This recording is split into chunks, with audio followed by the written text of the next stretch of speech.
रजीम बिस्मिल्लाहिर्रहमानिर्रहीम। मैं औज़ु बिल्लाहि मिनश शैतानिर रजीम बिस्मिल्लाहिर्रहमानिर्रहीम। असल में मैं बेशुमार दफ़ा वज़ाहत वीडियोज़ भी कर चुका हूँ। मेरी वीडियोज़ की सूरत में मेरे सबूत मौजूद हैं, लेकिन एक दफ़ा फिर वज़ाहत मैं कर देता हूँ कि बुनियादी तौर पर मैं उसी सेंट्रल पंजाब का रहने वाला हूँ और आज भी मेरे अंदर जो खून है, रगों में जो खून दौड़ता है, मेरे माँ बाप और मेरे माँ बाप की आगे पीछे 7 नस्लें, 6 या 7 नस्लें पीछे सारे के सारे उसी सेंट्रल पंजाब के ज़िला सरगोदा, डिवीज़न सरगोदा और फैसलाबाद तहसील होती थी उस वक़्त। सॉरी, फैसलाबाद नहीं, बलवाल तहसील होती थी उस वक़्त। और मियानी एक गांव था, मियानी की हम रहने वाले हैं अपने तौर पर। और मेरी नस नस में खून जो है ना उसी सेंट्रल पंजाब का है,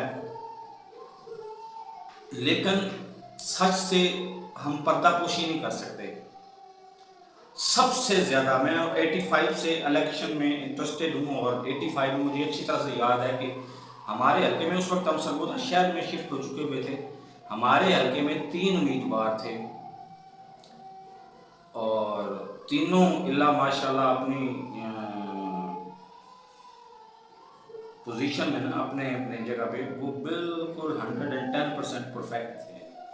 पहला था असलम कछेला, जिसको तारिक अजीज के ज़माने में कहा जा कहता था असलम कचीला, हालांकि असलम कछेला उसका नाम था। उसके बारे में उसके मुखालफीन तरह तरह के बेबुनियाद और बड़े ही घटिया इल्ज़ाम लगाया करते थे। एक था मोहम्मद खान अमान, वो असल में वो हमारी पार्टी का था। वो बुनियादी तौर पे तो वो इलेक्शन ही मतलब वैसे ही वो फ्रॉड ही था ना। तीसरा था, इधर अल्लाह भला करे आपका, एक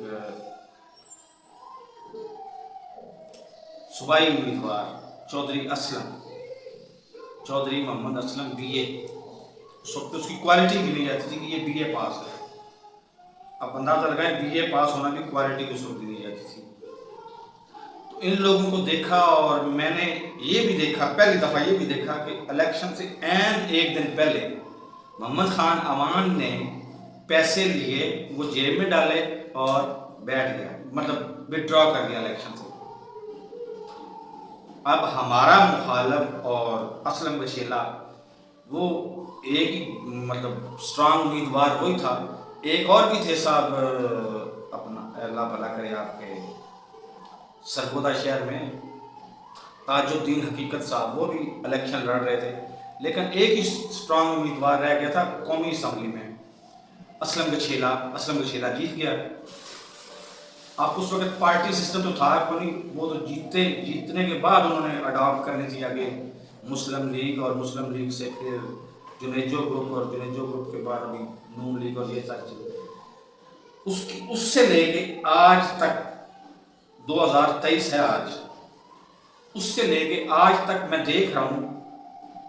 उधर हमारे हल्के का नहीं था, लेकिन हमारे साथ रिहाइश उसकी हमारे साथ थी चौधरी अनवर की, चौधरी अनवर अली, अनवर हुसैन चौधरी, अनवर उसका नाम था, अनवर चीमा उसका नाम होता था।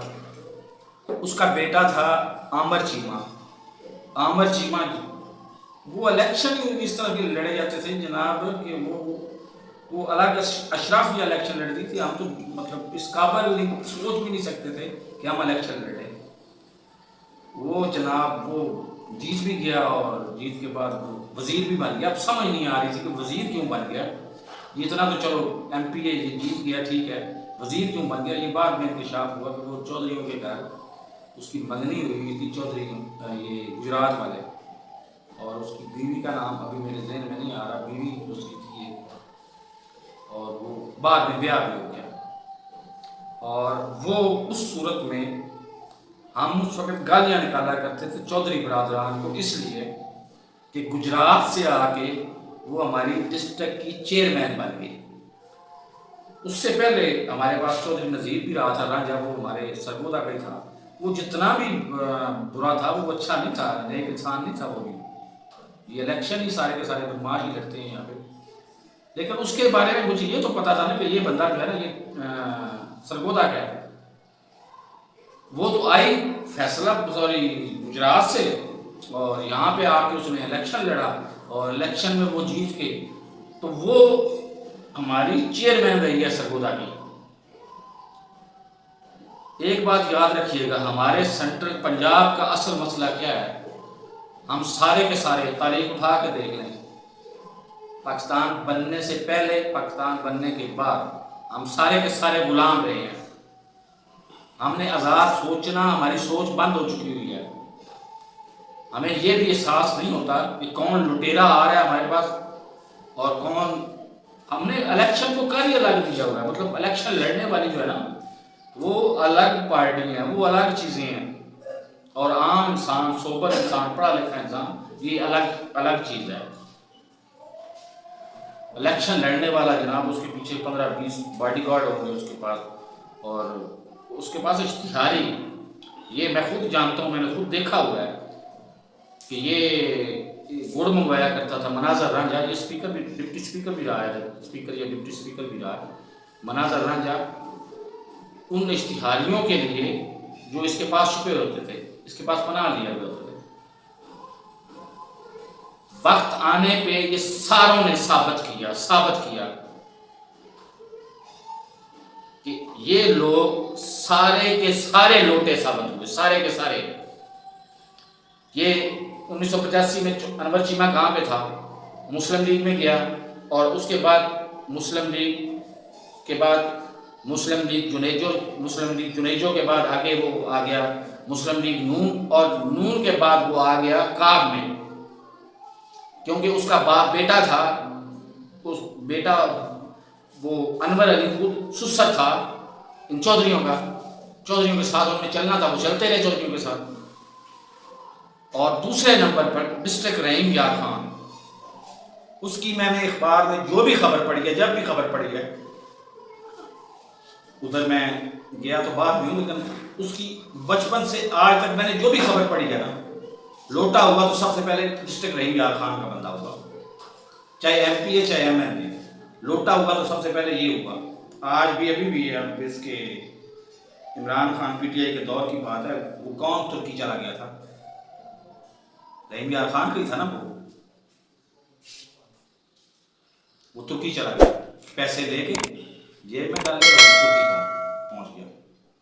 लोटा कौन, ये डिस्ट्रिक्ट रहीम यार खान वाला जो पैसे लेके तुर्की पहुंच गया।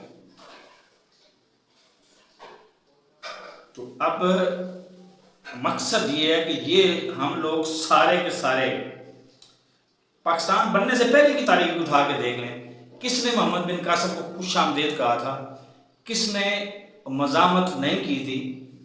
आप डिस्ट्रिक्ट अटक का जो दरिया है उससे पार पार मजामत देखेंगे, आप थोड़ी बहुत मजामत आगे देखेंगे सिंध के पास, लेकिन रास्ते में हमारा सरगोदा शहर भी आता है, और आगे मुल्तान, और ये लोग, ये आपको कभी मजामत करते हुए नजर नहीं आएंगे। सारे के सारे राम राम, अस्सलाम वालेकुम। अब ये अस्सलाम वालेकुम, ये तो ठीक है, अस्सलाम वालेकुम कि मैं भी बराबर हूँ, वो भी बराबर है, उसके साथ अस्सलाम वालेकुम, ये तो ठीक है। ये अस्सलाम वालेकुम ये कौन सी बात है, ये झुकने वाली बात है ना, गैरुल्लाह को सिजदा करने वाली बात है, उसके आगे झुकने वाली बात है। तो इन्होंने सिर्फ ये किया है, ये मैं अपने आप को बता रहा हूँ, अपना बता रहा हूँ कि हमने यही किया और यही करते रहना है। तो इस सूरत हाल में अगर इमरान खान इस चीज़ में कामयाब हो जाता है, और अल्लाह ताला का शुक्र है, लाख लाख शुक्र अदा करता हूँ कि नई नस्ल में वो कामयाब हो चुका हुआ है, और बाकी जो है वो कामयाब हो रहा है इंशाल्लाह, कि वो इन लोगों को एटलीस्ट इस चीज़ पे कायल कर लेता है, और डंडे की तरह मतलब स्ट्रांग कर लेता है कि इन्होंने इन आजमाई हुई पार्टियों को, इन लूटों को, इन लुटेरों को, इन फ्रॉडियों को, इन बदनवान लोगों को, जिनकी अपनी पूरी हिस्ट्री है, लूट लूट के खा खा खा खा के इनका पेट पता नहीं पेट है या वो समंदर का कोई बहुत बड़ा है समंदर है कि वो भरता ही नहीं है कभी।